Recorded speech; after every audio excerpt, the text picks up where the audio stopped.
अमरीकी सदर जो बाइडन सदारती इंतखाबात की दौड़ से दस्तबरदार। कमला हैरिस को सदारती उम्मीदवार नामजद कर दिया गया। जो बाइडन का कहना था दोबारा सदारती इलेक्शन लड़ने की ख्वाहिश थी, लेकिन मुल्क और पार्टी के बेहतरीन मफाद में दस्तबरदारी का फैसला किया। बतौर अमरीकी सदर काम करना बाइस फख्र है। 3.5 साल में अमरीका ने बहैसियत कौम बहुत तरक्की की, बदतरीन माशी बहरान पर काबू पाया, दुनिया में अपने इत्तेहाद को मजबूत और जिंदा किया। बाइडन की दस्तबरदारी के बाद कमला हैरिस सदर बनने के लिए पुरआज़म। कहा, डेमोक्रेट्स की नामजदगी हासिल करना और जीतना मेरा मकसद है। धोखेबाज जो बाइडन सदारती उम्मीदवार का अहल नहीं था, वो झूठ और जाली खबरों से ओवल ऑफिस तक पहुंचा। सदारती उम्मीदवार डोनाल्ड ट्रंप का जो बाइडन की दस्तबरदारी पर रद्द-ए-अमल। कहा, बाइडन के 22 लाखों लोग बगैर चेकिंग अमरीका आ रहे हैं, जिनमें दहशतगर्द भी शामिल हैं। साबिक सदर बराक ओबामा ने बाइडन की तारीफ करते हुए कहा, बाइडन आला तरीन दर्जे के मुहिब्बे वतन हैं। कनाडा के वजीर आजम जस्टिन ट्रूडो ने बाइडन को सच्चा दोस्त और अजीम इंसान करार दिया। बरतानवी वजीर आजम सरकार स्टार्मर ने बाइडन के फैसले को सराहा। जर्मन चांसलर ने कहा, मेरे दोस्त ने अपने मुल्क, यूरोप और दुनिया के लिए बहुत कुछ हासिल किया।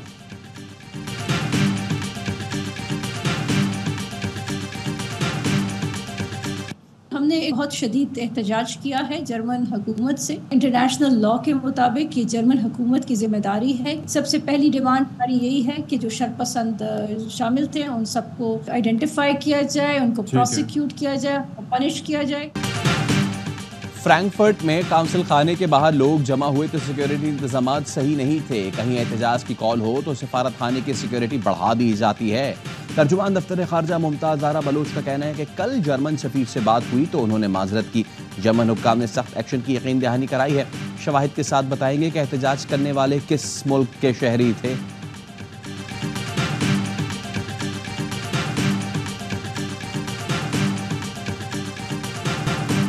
महंगी बिजली के सताए अवाम पर 30 अरब रुपए का इजाफी बोझ डालने की तैयारियां।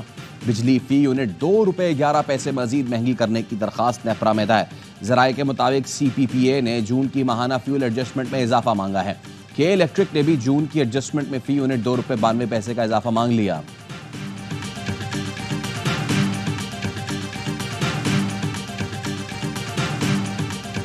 चीनी पावर प्लांट से मुकामी कोयले के इस्तेमाल पर बात करेंगे, जिससे बिजली की फी यूनिट कीमत में 2.5 रुपए तक कमी हो सकती है। दरामदात में सालाना 200 अरब रुपए से ज्यादा की बचत होगी। वजीर तवानाई ओवैस लगारी का गैर मुल्की मीडिया को इंटरव्यू। कहा, पावर सेक्टर बिजली की चोरी और डिस्ट्रीब्यूशन के नुकसानात से दो चार है। हुकूमत का सबसे बड़ा चैलेंज बिजली की तलब को सुकड़ने से रोकना है।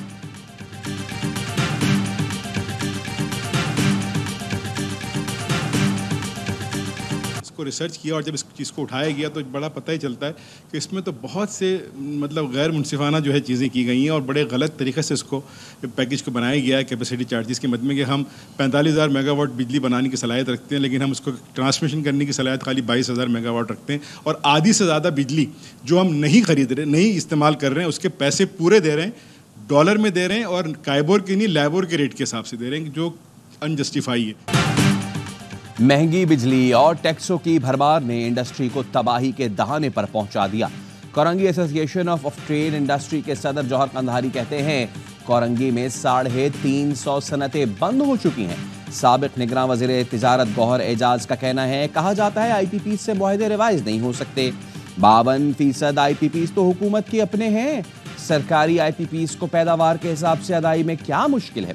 हुकूमत की जानिब से हर मुआहदा दुगनी कीमत पर लगा दिया गया। हुकूमत फॉरेंसिक ऑडिट कराए, पैसे हम देंगे।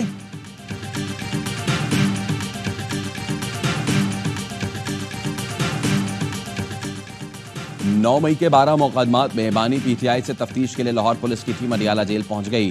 12 इंस्पेक्टर्स की टीम की क़यादत DSP कर रहे हैं। लाहौर की खुसूसी टीम पहली बार बानी PTI को 9 मई के मुकदमात में शामिल तफ्तीश करेगी।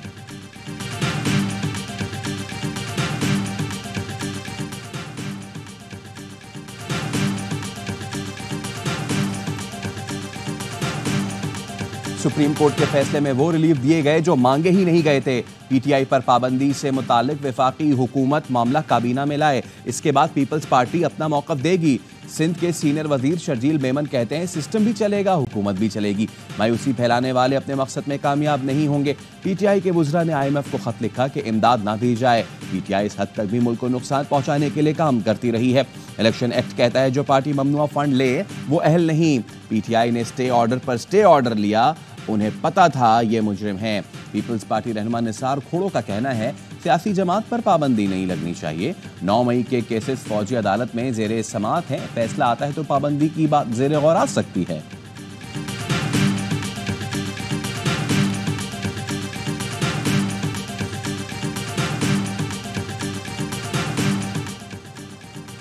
पीटीआई के इस्लामाबाद में जलसे की इजाजत न देने के खिलाफ दरखास्त। हाईकोर्ट के चीफ कमिश्नर और पीटीआई को दोबारा मुलाकात की हिदायत। दरखास्त निपटा दी। चीफ जस्टिस ने रिमार्क्स दिए, चीफ कमिश्नर को हमने सिर्फ चाय के लिए मुलाकात का नहीं कहा था, फरीकैन बैठें मामला तय करें। एडवोकेट जनरल बोले जलसा चहलम के बाद रख लें। इस पर चीफ जस्टिस ने पूछा क्या 14 अगस्त नहीं मना रहे? लॉ एंड ऑर्डर है लेकिन बैलेंस रखें, मुल्क में दीगर सरगर्मियां भी तो चल रही हैं। चहलम के बाद आप कहेंगे बारिशें हो गई, सर्दी बहुत हो गई, ये तो ना खत्म होने वाला सिलसिला है। ऐसा ना करें, सियासी जलसा इनका हक है, इस केस में हुक्मनामा जारी करेंगे।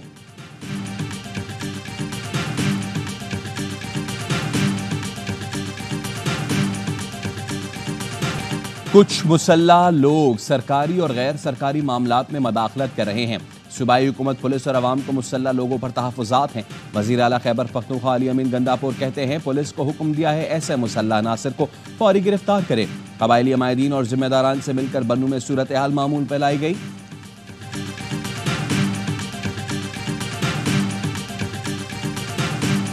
पीटीआई के ऊपर जो है ना बेल लगाएंगे, भाई तुम्हारा बाप ही नहीं लगा सकता क्यों? एक सूबे में उसकी हुकूमत है, सबसे बड़ी अपोजिशन पार्टी है, तो इसका मतलब तुम मुल्क में क्या चाहते हो? ये मुल्क जो है ना आप सरजमीन आईन बनाना चाहते हो। पीटीआई सबसे बड़ी अपोजिशन जमात है, कोई पाबंदी नहीं लगा सकता। क्या मुल्क को सरजमीन बेआईन बनाना चाहते हैं? पीटीआई रहनुमा असद कैसर की प्रोग्राम सवाल ये है में गुफ्तगू।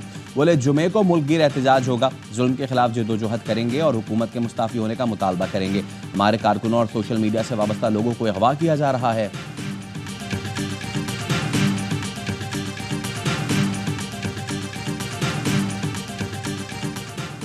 जमानत पर रहा लोगों को जेल के बाहर से दोबारा गिरफ्तार कर लिया जाता है।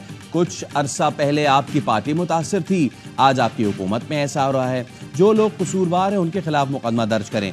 गुमशुदा अफराद से मुताल्लिक केस में chief justice Peshawar high court Ishtiaq Ibrahim के रिमार्क्स। एडिशनल एडवोकेट जनरल ने बताया गुमशुदा शख्स मुकदमे में गिरफ्तार है। चीफ जस्टिस ने कहा इस केस में 15 रोज में रिपोर्ट दें, जरूरत पड़ी तो हम वजीर आला को भी तलब करेंगे। समात मुलतवी।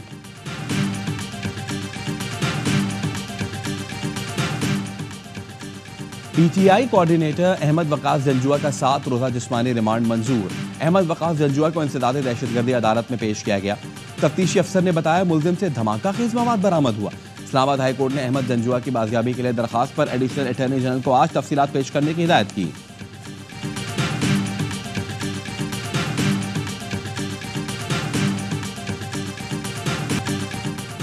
ना लोड शेडिंग खत्म की, ना बिलों में कोई रिलीफ मिला। कराची के शहरी गैर एलानिया तवील लोड शेडिंग से परेशान। कहते हैं मजदूर तबका तो रुल गया, छोटे मकानों में रहते हैं, शदीद गर्मी में बिजली नहीं होती, बिजली ना हो तो पानी भी नहीं मिलता, गुजारा मुश्किल हो गया है। हुकूमत कराची के शहरियों के बारे में कुछ तो सोचे। कराची में शदीद गर्मी, समंदरी हवाएं बंद, मौजूदा दर्जा हरारत 35, शिद्दत 48 डिग्री तक महसूस की जा रही है। पंजाब में मानसून बारिशों के चौथे स्पेल की एंट्री। मुख्तलिफ शहरों में बादल बरस पड़े, गर्मी और हब्स में कमी आ गई। गुजरात में मूसलाधार बारिश से नशीबी इलाके ज़ेरे-आब। वजीराबाद और गिरदनवा में भी तेज हवाओं के साथ बादल खूब बरसे। बारिश के साथ ही गैपको के मुतादिद फीडर्स ट्रिप कर गए, बिजली बंद। खैबर पख्तूनख्वा, बलूचिस्तान और सिंध के कई शहरों में भी बादल बरसने का इम्कान।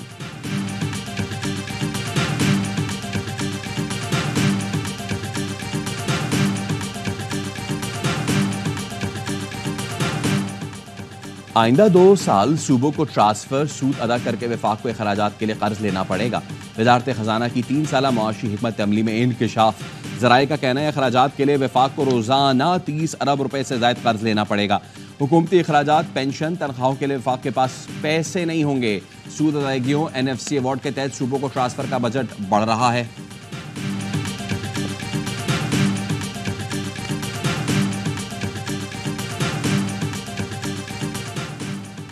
हैदराबाद में आईटी टेस्ट मुकम्मल, नताइज का ऐलान जल्द बजरिया ईमेल होगा। गवर्नर सिंध कामरान टेसोरी कहते हैं टेस्ट पास करने वाले 50,000 तलबा को आलमी सतह का कोर्स कराएंगे। कराची की तरह हैदराबाद के तलबा को भी लैपटॉप, जदीद मोबाइल फोन देंगे। सिंध के लोगों ने अवामी गवर्नर का लक़ब दिया, जिम्मेदारी निभाने के लिए जो हुआ करूंगा।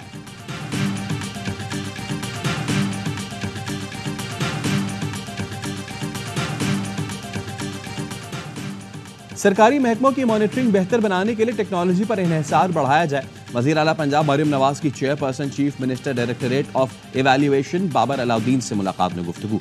इंतजामी सतह पर गवर्नेंस, शफाफियत के लिए तजावीज़ और सिफारिशात पर तबादला ख्याल। हुकूमती फैसलों और पॉलिसी साजी में अवामी राय को शामिल करने के तरीक़ाकार पर भी गुफ्तगू। मरियम नवाज ने कहा परफॉर्मेंस इंडेक्स के क़याम से अफसरान में एहसास जिम्मेदारी का इजाफा हुआ।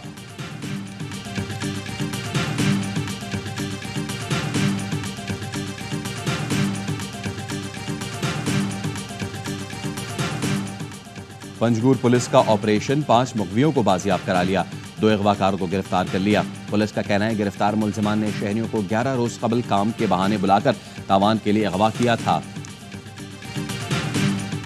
जहलम में एएनएफ एहलकारों के कातिल 2 दहशतगर्द पुलिस मुकाबले में मारे गए। पुलिस के मुताबिक मुलजिमान कासिम शाह और बिलाल हैदर को रिकवरी के लिए ले जाया जा रहा था। अपने साथियों की फायरिंग से मारे गए। 1.5 माह कबल मुलजिमान ने फायरिंग करके एएनएफ के 3 एहलकारों को शहीद कर दिया था।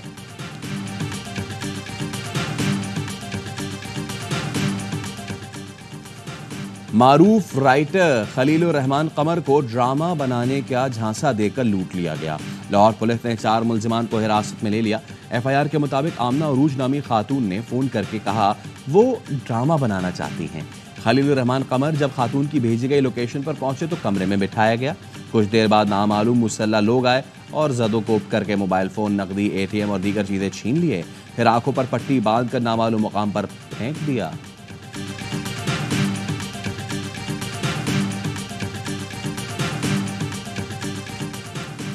हैदराबाद में शदीद गर्मी के बायस शहरी दम तोड़ गया। अफसोसनाक वाक़या अलादाद चंडगोट में पेश आया।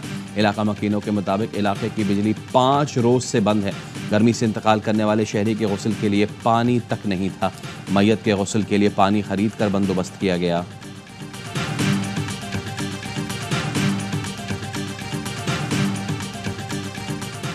जैकबाबाद की तहसील ठुल में गढ़ी हसन नहर में 40 फीट चौड़ा शगाफ पड़ गया। सैकड़ों एकड़ पर काश्त की गई धान की फसल ज़ेर-ए-आब। इलाके का मुतादिद देहात से ज़मीनी राब्ता मुनक़ता। इसराइली फौज की गजा में बमबारी, 24 घंटे के दौरान मजीद 64 फलस्तीनी शहीद और 105 जख्मी हो गए। गुज़िश्ता एक हफ्ते में नुसरात पनागुज़ीन कैंप पर 63 हमले किए गए, 91 फलस्तीनी शहीद और 251 जख्मी। यमन में इसराइल के फ़िज़ाई हमलों में 6 अफराद हलाक और 83 जख्मी। जुनूबी लबनान में इसराइली गोलाबारी से 2 लबनानी फौजी जख्मी। इसराइल का रवां हफ्ते जंगबंदी मुज़ाकरात दोबारा शुरू करने का ऐलान। नेतन्याहू का कहना है इसराइली वफ़द जुमेरात को दोहा रवाना होगा।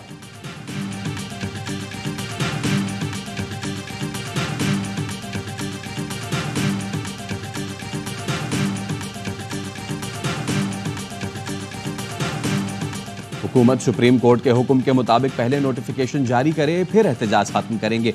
बांग्लादेश में तलबा मुजाहिरीन का हड़ताल जारी रखने का ऐलान। बांग्लादेश में 1 हफ्ते से जारी मुल्कगीर एहतजाज में मुजाहिरीन और सिक्योरिटी फोर्सेस के दरमियान झड़पों में अमवात की तादाद 151 हो गई, सैकड़ों जख्मी।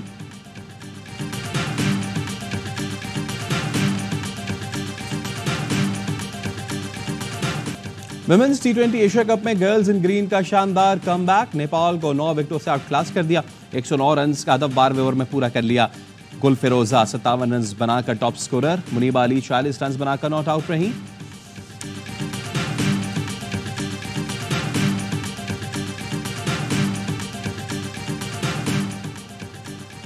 पाकिस्तानी होनहार तलबा का कमाल। राजी हसन मंसूर ने इंटरनेशनल मैथमेटिक्स ओलंपियाड में सिल्वर मेडल जीत लिया। मोहम्मद अहमद भट्टी ने कांसी का तमगा जीता। महद आरिफ ने ऑनरेबल मेंशन हासिल किया। पाकिस्तानी टीम का इंतखाब पाकिस्तान एटॉमिक एनर्जी के इदारे प्यास यूनिवर्सिटी ने किया था।